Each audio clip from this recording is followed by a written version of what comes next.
அனைவருக்கும் வணக்கம். நான் இன்றைக்கு இலகுவாக செய்யக்கூடிய உருளைக்கிழங்கும் சோயா மீட்டு தான் குழம்பு வைக்க போகிறேன். இப்போ வாங்க பார்க்கலாம். அதுக்கு சோயா மீட் எடுத்து கொஞ்சம் உப்பு சேர்த்து கல் உப்பு சேர்த்துருக்கேன். நல்லா சுடு தண்ணியில் போட்டு ஊற வச்சுக்கொள்ளுங்க.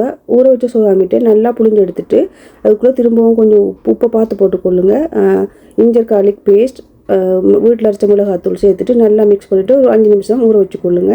இப்போ சட்டியை வச்சுட்டு சூடாகினதும் கொஞ்சம் ஆயில் விட்டுட்டு கடுகு சீரகம் போட்டு அதோடு சேர்த்து நம்ம ஏற்கனவே இஞ்சி கார்லிக் போட்டிருக்கிறோம், அதனால் போட தேவையில்லை. வெங்காயம், ரம்பை, கருவேப்பிலை, ஏலம், பட்டை சேர்த்து வதக்கி கொள்ளுங்க.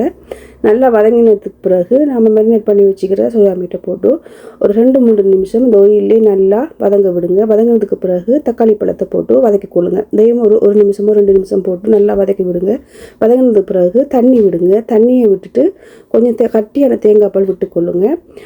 விட்டுட்டு ஒரு 5 நிமிஷம் நல்லா மூடி போட்டு கொதிக்க விடுங்க. சோயா மீட் அவியட்டும். நல்லா அவிஞ்சதுக்கு பிறகு உருளைக்கிழங்க போட்டுக்கொள்ளுங்க. போட்டுட்டு ஒரு 2-3 இங்கே உருளைக்கிழங்கு குயிக்காக அவிஞ்சிடும், அதனால் ஒரு 2-3 நிமிஷம் கொதிக்க விட்டிங்கன்னா சரி.